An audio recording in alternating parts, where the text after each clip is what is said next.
নমস্কার। প্রাথমিক শিক্ষক নিয়োগে গুরুত্বপূর্ণ খবর।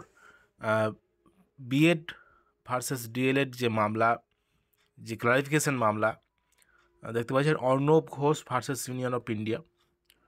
তো ডায়েরি নম্বর এবং কেস নম্বর এবং প্রেজেন্ট লাস্ট লিস্টেড অন, এটা কিন্তু এখনও ফাঁকা আছে।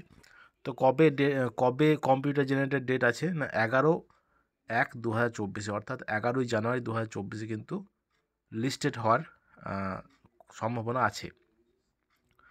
তো এ প্রসঙ্গে বলে রাখা ভালো যে প্রাথমিক শিক্ষক নিয়োগের ক্ষেত্রে যে বিএডরা চান্স পাবে কি পাবে না সে নিয়ে তো আমরা আগের একটা ক্লারিফিকেশন মামলা দেখেছি যে বিহারের ক্ষেত্রেই, তো তারা কিন্তু বিএড দিকে বাদ দিতে বাধ্য হয়েছে মহামান্য সুপ্রিম কোর্টের রায় অনুযায়ী।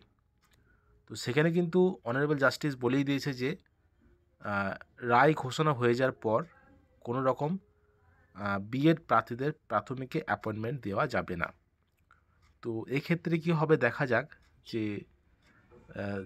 11,765 ভ্যাকেন্সিতে বিএড কি থাকবে কি থাকবে না।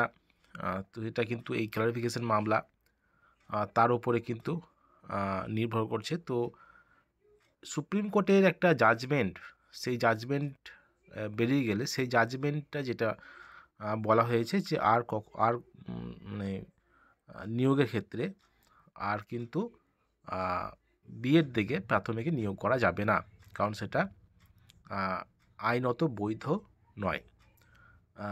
এর আগেও কিন্তু অনেক কেস হয়েছে। তো কিন্তু এই কেস করে করে আর কোনো লাভবান হওয়ার সম্ভাবনা নাই। তো এই কেস চলতেই থাকবে। তো যেহেতু জাজমেন্ট হয়ে গেছে সেহেতু কিন্তু আর কোনো পরিবর্তন হওয়ার সম্ভাবনা নাই বলেই মনে হয়। তো দেখা যাক কি হয়, 11 তারিখে কেসটা ওঠে কি ওঠে না, বিএডরা প্রাথমিকে থাকে কি থাকে না, এই সম্বন্ধে কিন্তু জানা যাবে। তো 11ই জানুয়ারি 2024 কিন্তু ডেট আছে শুনানির, বিএড ক্লারিফিকেশন মামলার শুনানি।